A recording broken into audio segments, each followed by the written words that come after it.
I never thought I'd be that woman. The one who'd let her heart or something darker lead her down a road paved with guilt and fire. My name's Claire, and this is my story, one I've buried deep where even the moonlight can't reach. If you're watching, brace yourself.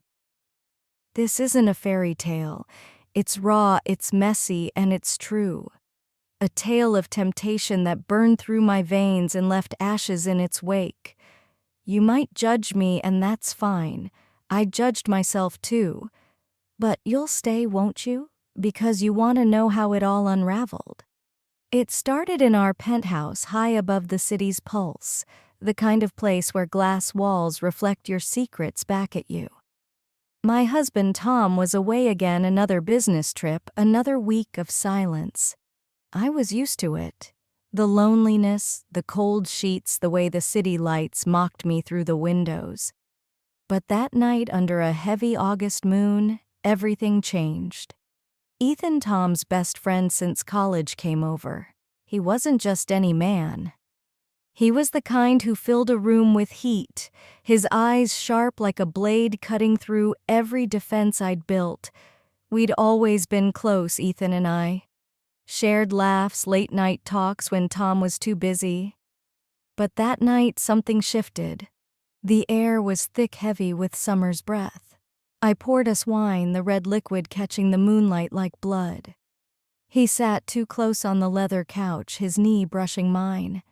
I didn't move away. I should have. God, I should have. But his scent, sandalwood, and danger wrapped around me, and I was already falling. You look lonely, Claire, he said, voice low like he knew my secrets. His fingers grazed the stem of the wine glass, slow, deliberate. My breath hitched. I told myself it was nothing, just friendly concern. But his eyes, dark and unyielding, held mine too long. The room felt smaller, the walls closing in. My silk dress clung to my skin, the fabric suddenly too thin, too revealing. I crossed my legs, felt the heat rising in me, and hated how much I wanted him to notice. He leaned closer, his breath warm against my ear. Tom doesn't deserve you, he whispered. My heart pounded a traitor in my chest. I wanted to laugh it off, to push him away, but my body had other plans. His hand found mine, a touch so light it burned. I froze, caught in a storm of desire and guilt. The moonlight spilled across us, casting shadows that danced like devils on the walls. I knew what was coming, and I didn't stop it. We talked, or pretended to. About Tom, about life, about nothing. Every word was a lie, masking the truth humming between us. His fingers traced the edge of my wrist, and I shivered, the touch electric. I could feel the weight of my wedding ring, heavy as sin. Claire, he said, and my name in his mouth was a spark to dry tinder. I turned to him, lips parted, and saw the hunger in his eyes.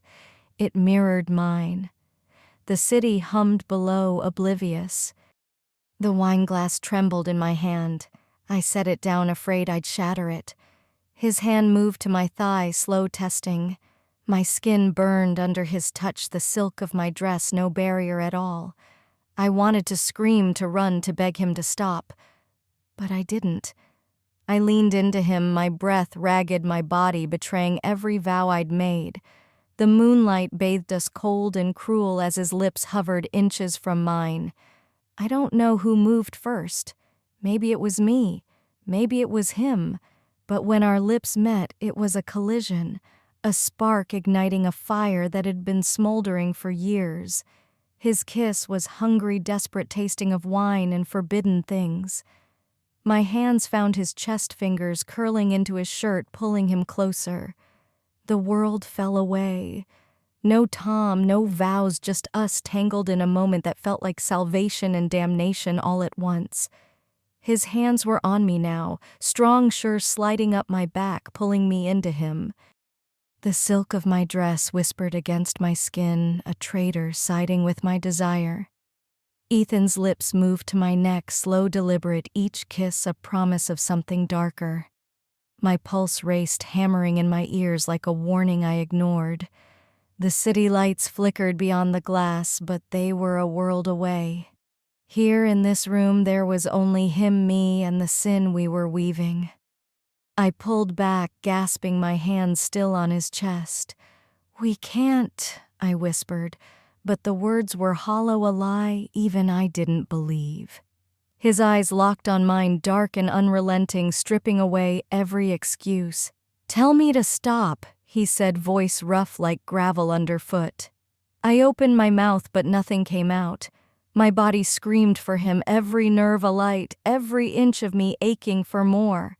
His fingers found the strap of my dress, easing it down my shoulder. The fabric slid cool against my fevered skin, exposing more than I should have allowed. I felt the moonlight on me, cold, judgmental, but it only fueled the fire.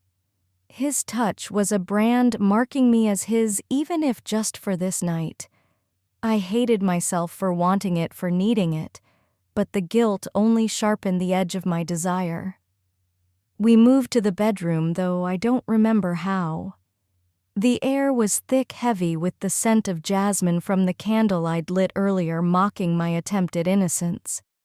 The bed loomed a battlefield of silk sheets and broken promises. Ethan's hands were everywhere, tracing the curve of my waist, the line of my spine. Each touch was a question, and my silence was the answer. I was drowning in him, in the heat of his skin, the weight of his body against mine. My wedding ring caught the light, a cruel reminder. I twisted it off, let it fall to the floor, the clink echoing like a gunshot. Ethan didn't flinch. His lips found mine again, harder this time, possessive. I arched into him, my body a traitor, my mind a tangle of want and shame. The moonlight poured through the window, bathing us in silver, turning our sin into something almost beautiful. Almost. His shirt was gone now, discarded somewhere in the haze. My hands roamed his chest, feeling the strength beneath the heat that matched my own. Every touch was a step deeper into the abyss, every kiss a chain binding me to this moment. I wanted to stop, to scream, to claw my way back to the woman I was. But she was gone, lost in the storm of his breath against my skin, his hands pulling me closer, closer, until there was no space left between us. The room spun, or maybe it was me. The world narrowed to the press of his body, the rhythm of our breaths, the way my heart pounded in sync with his. I was alive, more alive than I'd been in years, but it was a dangerous kind of living. The kind that burns you out, leaves you hollow. His whispers filled the air, promises I knew he couldn't keep, but I drank them in anyway, greedy for every word. When it happened, it was like a wave crashing, relentless, overwhelming. My nails dug into his back, my breath coming in gasps. The pleasure was sharp-edged with pain, with the knowledge that this was wrong, so wrong, but I couldn't stop. I didn't want to. The moonlight watched silent as we crossed a line we could never uncross. And in that moment, I didn't care. Afterward, we lay there tangled in sheets that smelled of us.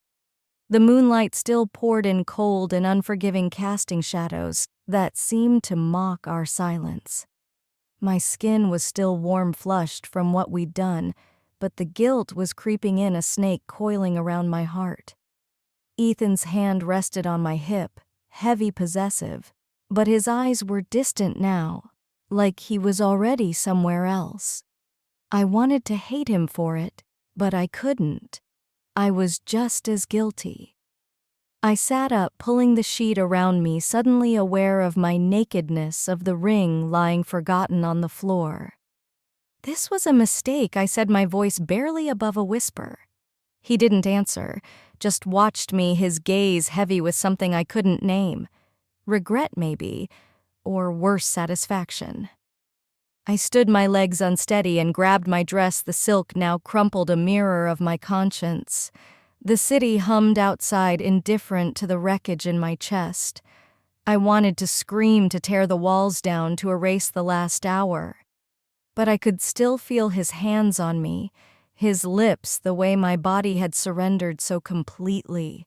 It wasn't just desire. It was something deeper, uglier, a hunger I'd ignored for too long. And now it had a name, a face, a heartbeat. Ethan. He stood pulling on his shirt, his movements slow, deliberate. "Claire," he started, but I shook my head. I didn't want his words, his excuses. They'd only make it realer, heavier.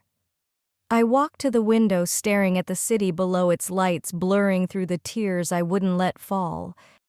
His reflection appeared behind me, close but not touching. "You felt it too," he said, voice low, dangerous. "Don't pretend you didn't." I turned my eyes, meeting his. He was right, and I hated him for it. I'd felt it, the fire, the pull, the way my soul seemed to unravel in his hands. But I was married. To Tom. To a life I'd chosen. And yet, standing there with Ethan's scent still on my skin, I wasn't sure what I'd chosen anymore. The guilt was a blade cutting deeper with every breath, but the desire was still there, burning just as bright. Days passed, but the memory didn't fade. Every glance at Tom was a lie, every smile a betrayal. Ethan didn't call, didn't text, but I saw him everywhere, in the curve of a stranger's jaw, the shadow of a passing car. My dreams were worse, filled with moonlight, and his touch waking me in a sweat, my heart racing. I was unraveling piece by piece, and I didn't know how to stop it. Then Tom invited him over. A casual dinner like old times. I stood in the kitchen chopping vegetables, my hands shaking. Ethan walked in, his eyes finding mine across the room. The air crackled heavy with what we'd done. Tom didn't notice, laughing, pouring wine, oblivious to the storm brewing between us. Ethan's smile was a mask, but his gaze burned, stripping me bare. I gripped the counter, my knuckles white, fighting the urge to cross the room to feel him again. Dinner was torture. His knee brushed mine under the table, deliberate, a spark that set my skin alight. I excused myself, fled to the bathroom, splashing cold water on my face. But the mirror showed the truth, a woman drowning in her own desire, her own guilt. I wanted to confess, to scream it all to Tom, but the words choked me. And deep down, I didn't want to stop. That night, Tom fell asleep early, the wine making him heavy, careless. I stood by the window, the city lights mocking me again. Ethan hadn't left. He found me there, his shadow falling across the glass. "We need to talk," he said, but his hands were already on me, pulling me into the dark hallway where Tom couldn't hear. I should have pushed him away. I didn't. His kiss was different now, hungrier, tinged with desperation. My back pressed against the wall, his body pinning mine, the heat between us a living thing. My hands found his hair, pulling him closer, even as my mind screamed to stop. The guilt was there, sharp and cold, but it only fueled the fire. We were addicts chasing a high we knew would destroy us. "I can't stop thinking about you," he murmured, his lips grazing my ear. His words were a knife twisting in my chest. I wanted to believe him, to drown in the lie that this could be more than a stolen moment. But I knew better.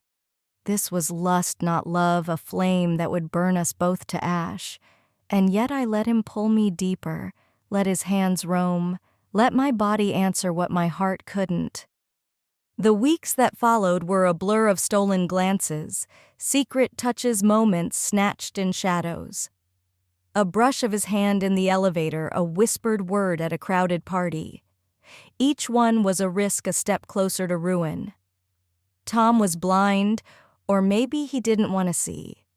But I saw everything, the way my lies piled up, the way my reflection became a stranger's.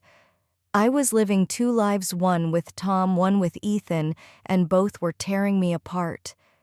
The end came quietly, like a storm that spent its rage.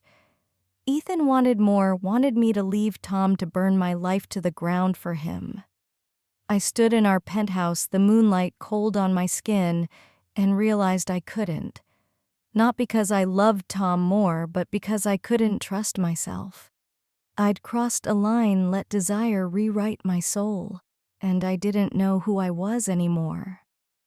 I told Ethan to leave. He didn't beg, didn't fight, just looked at me, his eyes dark with something like pain, and walked away. The door closed, and I sank to the floor, the weight of my choices crushing me. The moonlight watched silent as I picked up my ring, slipped it back on, and tried to pretend I could go back. This story isn't over, not really. Every night I see him in my dreams, feel his touch, taste the sin we shared. I'm still married, still Claire, but I'm not the same.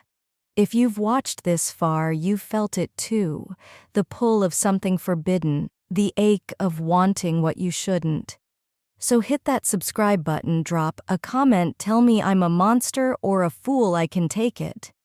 Like the video or don't, but share it with someone who needs to hear this. And check out my other stories, they're just as raw, just as real. Stay with me because we're all a little broken, aren't we?